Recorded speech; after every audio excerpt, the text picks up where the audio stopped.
So, thanks for coming to talk to me, Gabe. Oh yeah. When people ask you what you do, what's your usual response? Oh, I don't have a proper profession yet. Yeah. I kind of just avoid that question because either way, it doesn't look that good. Like if you go like, oh, like I wash dishes, it's not the best, and if you're like a male model, that's probably even worse.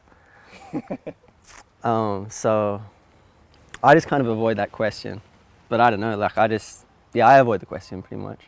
Okay, if someone asks how do you spend your days, how would you reply to that question? I would say that I pretty much, like I train most mornings, like either do some chin-ups or I surf. Yeah.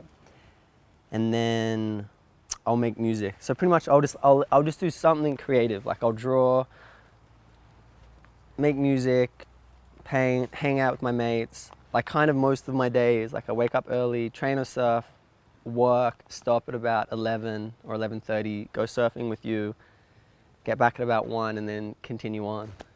That's probably how I do it. Is that how you see your perfect day unfolding? Yeah, my perfect day is like I don't want to. I want to go to bed at 12 a.m. and get up at 4 a.m. Mm-hmm. But I find it too hard. Like I've been doing that a bit, but I've just been crashing. Like I kind of need 6 hours sleep. Yeah.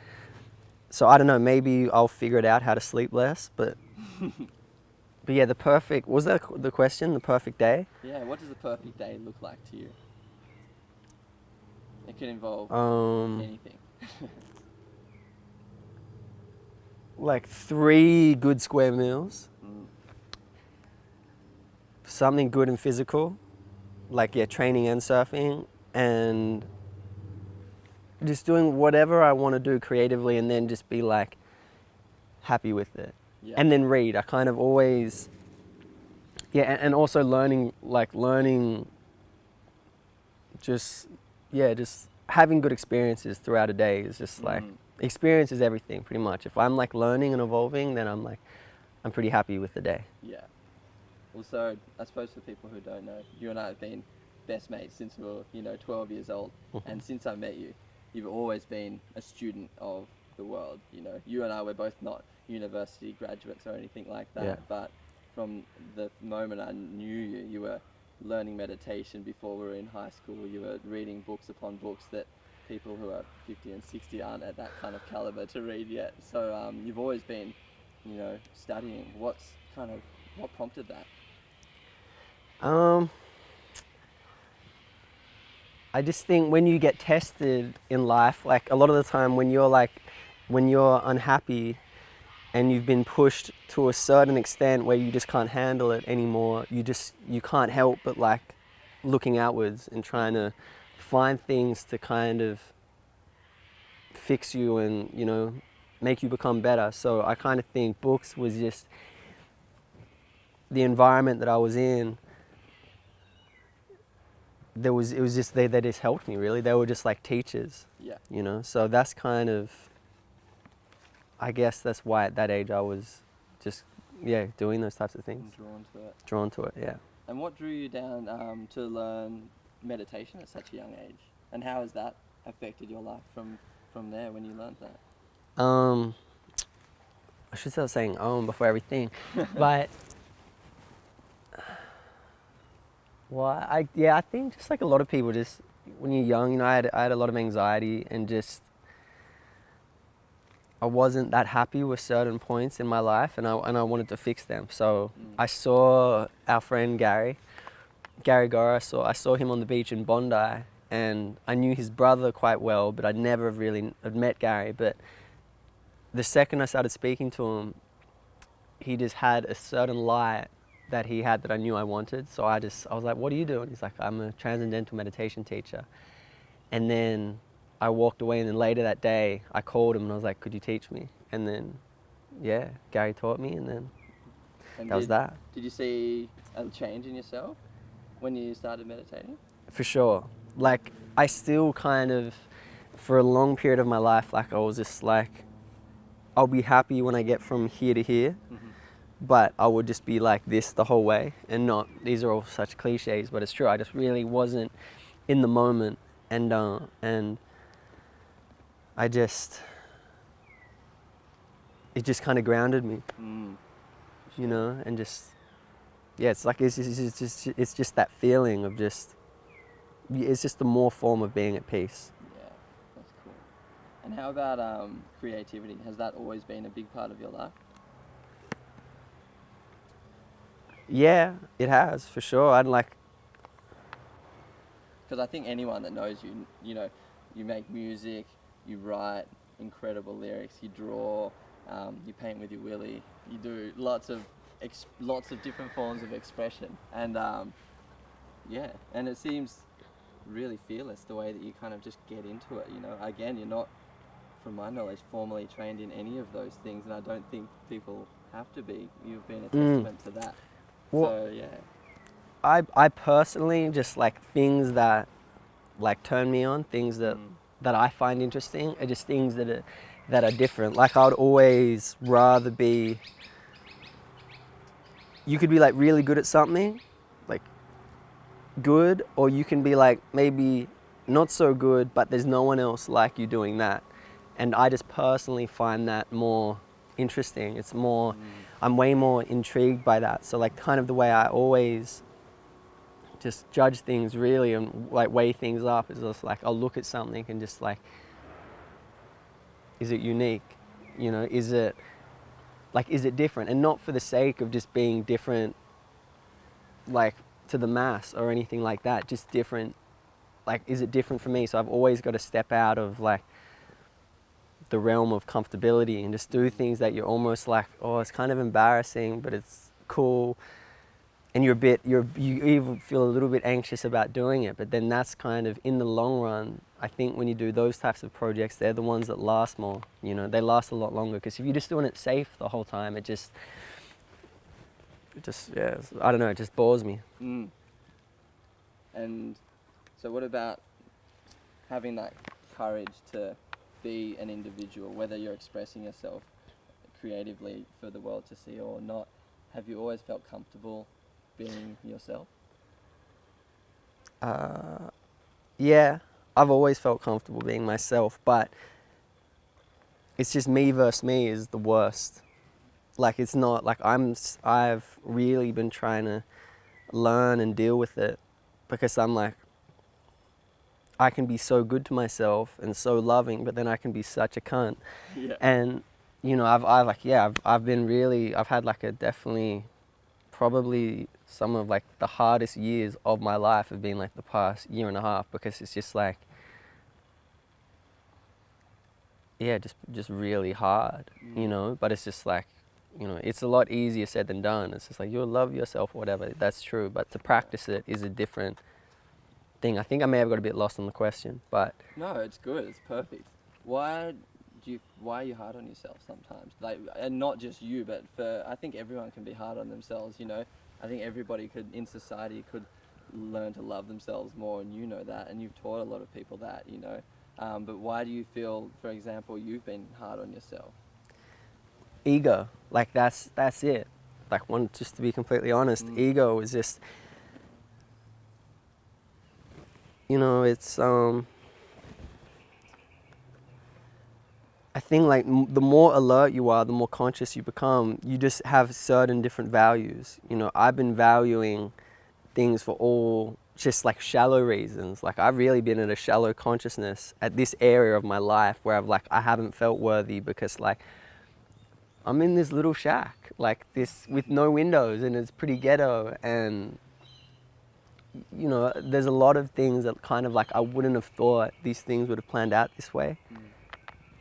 But I'm cool with that, and it's like, I know, I have faith that in the long run, like, I've never looked back at things I've done and just been like, you kind of fucked that up, or whatever. Everything, yeah. If there's one thing that one of the benefits of like having so many ups and downs, whatever, you can't help but getting to know yourself. So it's just like, I know myself well enough to know that like, if I really follow my heart, it kind of never really it never leads me astray. And so many other people will be giving you advice here and there or whatever, and you appreciate it. But the benefit of going ups and downs is you really, you know, like everyone's journey is different. So it's just like what's good for you may not be good for me. Yeah. So it's just, I'm just learning really. Yeah, I think we're all We're all learning. constantly. Do you think at the age of 28 you're really getting to know yourself? Yeah.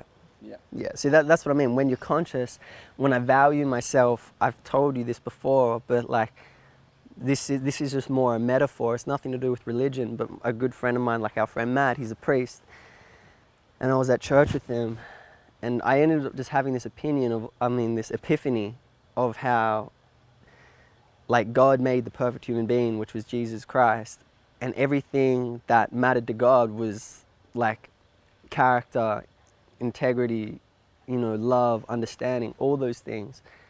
And when I value myself along those lines, like I'm really proud of that. I'm not a bad guy. Like I feel incredibly wealthy under those circumstances. But then in a material world, which is just ego, that's what gets the better of me. But you know, I'm at that stage now where I'm just starting to just let go and just like, and kind of everything in my life so far, the things that I succeed the most in are the things that I least care about. I don't know. Yeah, you're saving it for what matters to you. Yeah. Yeah. So, you know, I think what would you, to give somebody advice who's struggling, you know, maybe it's their identity or their ego, or, you know, they're not where they thought they would be, or they're not where society wants them to be, and they're struggling with that, you know, what would you tell them? Like the thing that I would say, which is just so simple, and it's not good advice, but it will eventually be good advice. It's just like, just don't worry. Like it just doesn't matter, man. It's just ease up, like relax, you know. And I think I always have this, like, I think the universe is like a woman. It can just smell your desperations. And when you're desperate for anything, it just like, a chick doesn't want you when you're this desperate, clingy bitch. Like, you just have to like let go and just be cool. And when you're like that, when you're just like true to yourself and you're just rolling with it, a lot of the time things just fall into your lap. Pan out. It pans out, yeah. So I'll put it in a bit of context. Gabe works 2 days a week generally, ambitious, working his ass off on the weekends. But then he's got 5 days throughout the week where he makes music, he creates, he goes surfing and hangs out with me, and he does exactly what he wants. And I'm just saying that because you're probably too modest to put it like that. But I don't know how some people view it, but I view it as like, it's a form of living your dream, because society will deem that we're meant to get up, work 9 to 5 days a week, and then hang out on the weekend, and then, you know, dread the Monday coming. But you're kind of doing the opposite, and you're doing, for what I've seen, it's just like living with that flow of life. Yeah. Well, yeah, I think, you know, you and I, like when I got sick in 06, just, it's such a cliche, but it's a cliche because it's just so relevant and it's said so many times. It's just that life is that short. So it's just like, just enjoy it, you know, like that's it. Don't do anything you don't want to do. Like I always put it like, if I could make like $250 a day, just say like if I'm like gonna go tree lopping tomorrow, or I wake up in the morning and then the surf is just like all time. Yeah. People will just be like, oh, I want the money, you know, but you don't remember that moment of you chopping up trees. Like it doesn't. But if you get like the barrel of your life, because it's, you just like, you remember those moments forever. So it's just like, you just weigh it up. Like it's just that short, man. So just like do whatever you want. It's just, yeah, we definitely get way too just like boxed in that we think this is the way. Yeah, for sure. And just another story to put in context. Can you talk us through or tell us the story of what happened when you were 18 years old? Like you were doing really well with your music and you'd just been over to LA, meeting up with, you know, the industry, and doing quite well on that front. Just about to finish our HSC, so we're 18 years old. Yeah. And then you got sick. Can you tell us about that? Yeah, so I had an AVM in 2006, which is a type of a brain aneurysm. And yeah, long story short, I was just a completely healthy, fit young boy, and I pretty much was in a coma for 10 days, was in hospital for 3 months, and then I pretty much had a speech therapist for like 2 years after that. And so yeah, as you knew, I wasn't a swords. Yeah, wasn't a silver tongue, couldn't really talk. So I couldn't make music, let alone anything. So kind of everything that was so kind of like my identity was taken. And so that's what I mean. When you hit those lows, you kind of have no other option but to start looking ahead to like, how do I handle with this? And what was it like learning to talk again, and then learning to be active again and getting back into life, but without the Gabe that everyone else knows, just being a beginner at everything again? What did that feel like? Incredibly depressing, to be honest. Like really, really hard, because like I said, like I've definitely had, like my biggest opponent that is butt fucked me the most has been ego. So just really hard, like really, that was just that experience. And I look back at it and it's just like a total benefit, and I'm like, I would never change it, but I'd never want to replay that. You know. Do you think there was a gift in that experience for you? For sure. Like anyone that's ever gone through, anyone that's gone through any form of adversity and has, come out of it, if they don't appreciate it, it just hasn't been enough time yet for them to realize it. They haven't suffered enough. Or they're just not conscious enough to see it. They may not see how it helped them 10 years down the track rather than 6 months or whatever. Yeah, I see what you're saying. But yeah, what I benefited from was just crazy. Like you become a lot more grounded and humbled, and you have kind of different forms of gratitude that you just never were really actually that grateful for. Just simple things, like they said that I would never be able to surf again, or like I wouldn't be able to I wouldn't be able to sing or anything. So when you can do those things, it just, I still forget them. Like some days I'll be like beating myself up about something so minor, but then you kind of wake up again and you're just like, oh, I really I have nothing to complain about. Yeah, totally. So back to, I suppose this was part of a milestone in your life after you going from 18 to 21. You're learning a lot, or relearning a lot about yourself, about how to express yourself again, and then you get the idea to embark on a project to self-publish your own book. Yeah. About our community and about being nude. Can you tell us about an exploration of nudity? Yeah. Well, kind of the start of it kind of ended up linking up with how I got sick. I don't want to exaggerate it or whatever, but like I actually, like I wasn't going to commit suicide, but I was like romantic with it. Like I kind of I didn't actually give a shit at that point in my life. When I was like 19, 20, I was about 20 at this point. And I just didn't really care, like I was heavily medicated. I was numb, like I couldn't laugh, I couldn't cry. So you're just in this like mellow of like, you feel nothing almost. And it's like, that's the worst feel. Like, that was like a dark period. But so eventually though, I just had this realization that life isn't that serious to be depressed. And it was just like, get over yourself. I wasn't like poor me, but I was so just sheltered thinking that this was it. Yeah. And so I was like, well, if you really think nothing matters and you're feeling like this new birth, this new direction of yourself, like what would you do to prove that? Like how would you express that? and I kind of thought that like I might just go to pipe and like pull in and just die. Like I could take off and like I could be like cool. But then that doesn't really turn me on. So then I was like, I'm just gonna start making this book where I get naked and get most of my friends naked, document it, and just put it out there in a way that you could be just perceived in so many different angles. You could be like, you know, there's a lot like, anyone that's seen this book, you could be like, oh, he's got a lot of ego to make this whole book pretty much about his cock. But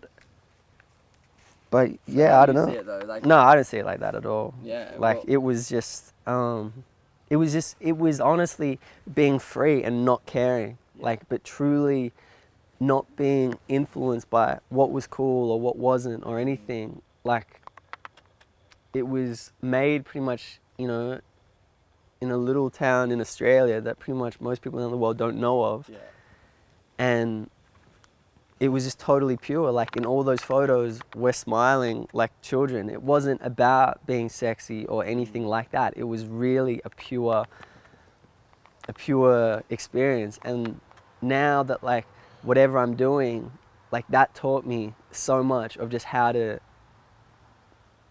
create certain things. And as an artist, how would you go about it? Like I said, like I love it when you're slightly in fear with it. Like you're just a bit like, oh, this is pretty, I don't know. But that's the good fear. It could go either way. Yeah. And how did the community, you know, we live in a beautiful community which is seemingly pretty open-minded. Was it received well? Did people get behind you when you oh, yeah. But that's what I mean. We're so lucky. Yeah. Like our community, you and I and all our friends that we grew up with, like we've known each other since we were this kid and as kids, and it's just legit. And yeah, everyone got behind it. Like it was, you know, if you walk through Avalon right now, you'll probably see someone in that book with their dick out. Like, yeah.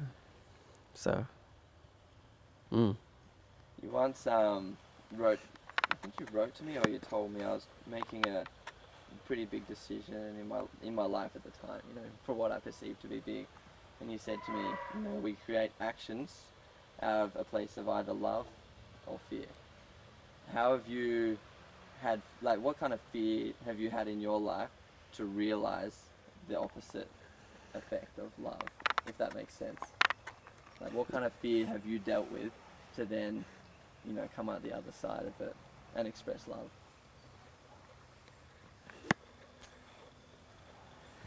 like a lot of things. There's so many different like layers and different like it's such a big question and it's so broad.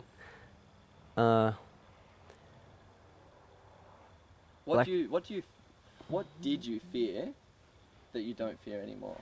And it could be anything from getting your dick out to public speaking to like mundane things, or it could be bigger things, you know?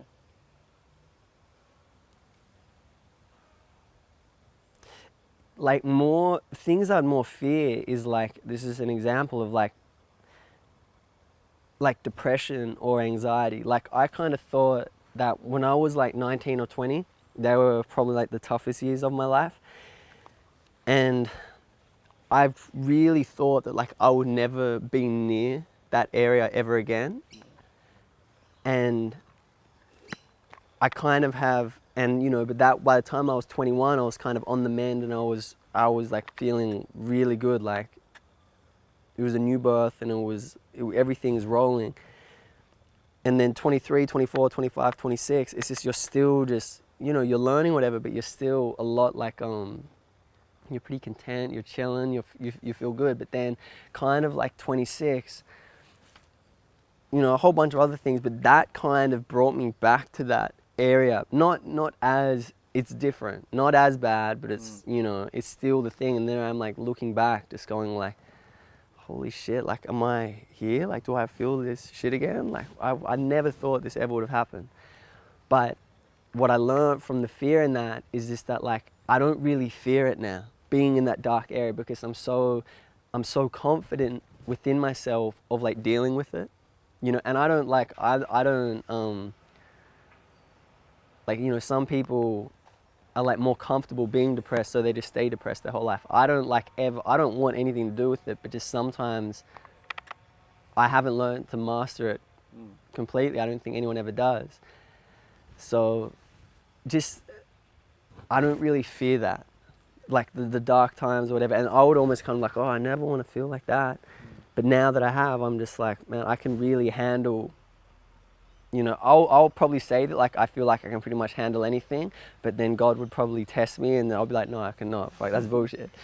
But to an extent, like, I don't really know, like, what more could surprise me and shake me, you know. Like, I kind of think once you've lost a couple of, you know, crucial people in your life, you just understand that you totally understand death. It's just like, you know, like, you're my best mate, but you could die tomorrow. I'd be gutted, but like, I would totally understand that, you know.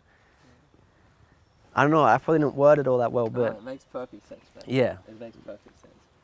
And, you know, I think for the few people that know you well, I just wish more people knew you like the few people that know you well. But for the few people that do know you well, you seem to have an effect on people that gives people this confidence and makes people believe in themselves, you know. And I know for me, before I started my business, or, you know, didn't feel comfortable in my skin, but you kind of see the best in everybody, and I think you have that effect on people a lot. Do you think, you know, on a world scale, you know, I think for you to be like that, you needed to go through all the shit that we've spoken about now. Yeah. And you needed to really love yourself. I think, you know, do you think that could be applied on a bigger scale with the whole world? You know, do you think that would make the world a better place? Like, I don't know, I'm just, like, all I'm ever trying to do is just being true to myself. And when I'm true to myself, that's like the way I spoke to you when, you know, when we were younger, or still to this day. Like, I kind of don't set out expectations to be doing anything like I want goals and everything like that, but I'm not really that attached to anything really. I'm just like rolling with it, and I definitely just, you know, I get so much love within myself by giving love to people. And like, could it be big, like be done in the bigger scheme type of vibe? Like, yeah, it could, because, you know, a lot of people have done that. But I don't know, I just know if that comes my way, I'm gonna embrace it. Yeah. But that would be awesome. I would love that. Like, that would be, if I feel this high by, you know, if I feel that high by helping, you know, one person of the day, if I help 20, that would just make me feel, you know, even more amazing. Yeah. Do you think that's part of, you know, your purpose here in this lifetime, to help people? I don't know. Yeah, I don't know. Like, I kind of feel like when you look at certain things like that, there's too much, I only feel like that if I ever said those types of things to myself, like, ego gets involved in that. Yeah. So I don't, I'm just, I don't know, that they would just be pluses. Like, they would just be mega, like, brownies in life if that happened, you know.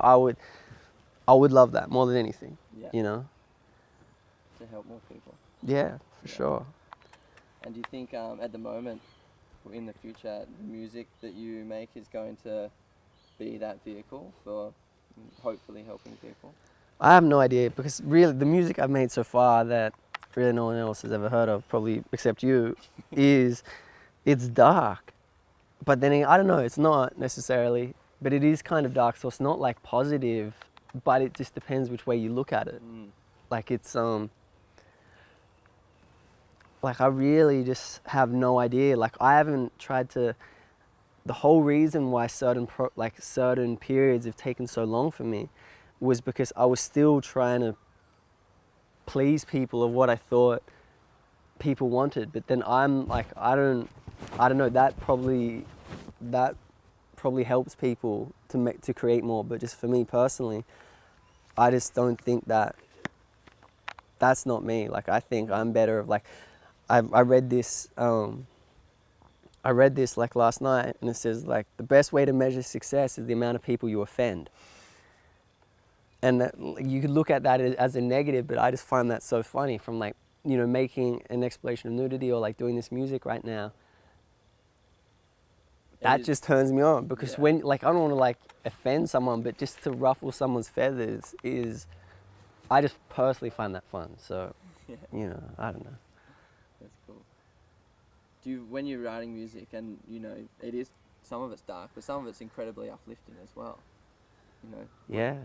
You know, I find that when you are writing music that is dark, do you experience, is it just coming straight out of you, or is it something that you've thought about and you've kind of done over before? Well, I almost think the pain, like the darkness in it, is that I've like either, like I could have even tried too hard.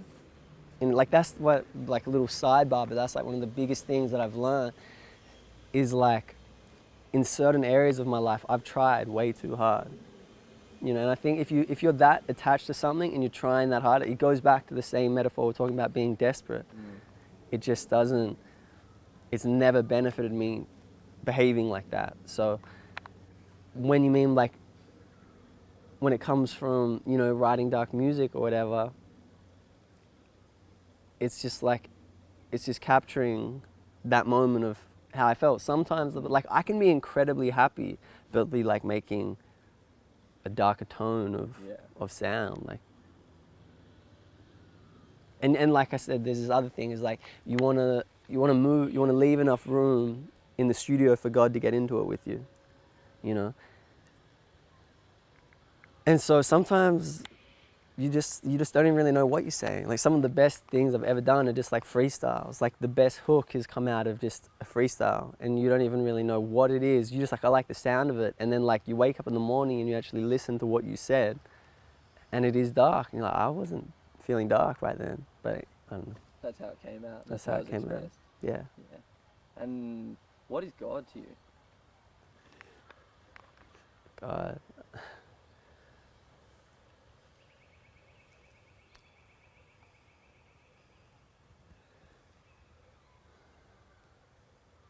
I only have really cheesy, cliche descriptions, but it is like love. Like, that's it. Like, when you go into like religions or whatever, like, I've got nothing but love and respect for all religions. I'm down for whatever. Like, I don't have the answers. I just know that like,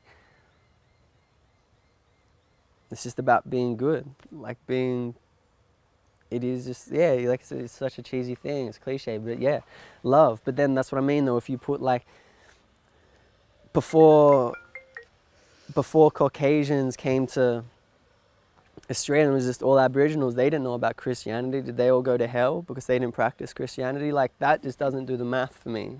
So it's just like, I've got nothing but love. And then in Steve Jobs' biography, which I read the other day, he said that his view on religion were they're all just different keys to the same house. And I dig that as well. So it's just like, I don't know, you know, I don't know the answers. All I know is that I'm open to whatever, and I've got nothing but love and compassion for whatever it is that guy's digging, you know. Have you had times, you know, whether you're meditating or whether you're in a dark place or the happiest place in the world, you know, have you had times where you felt, and I'm saying God very loosely. Yeah. You know, I know, yeah. have you experienced, what's it like to experience, you know, that consciousness for you? What does that feel like for you when you get there?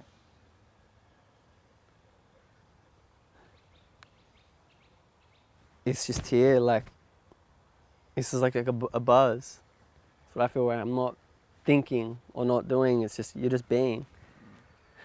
I don't know why I'm so conscious about all these cheesy lines, but that's really how I feel. It's just like, there's just the buzz within here, and you're at peace. Like, you just don't really, you don't need anything.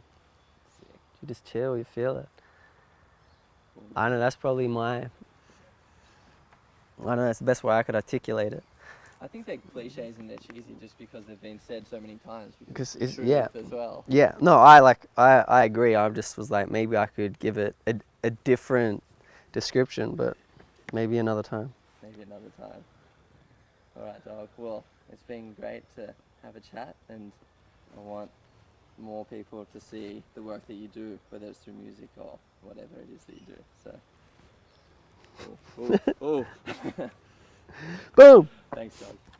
You'd think no bros would have like a full down handshake straight away. No, but we that they don't, know. though. I don't think we do.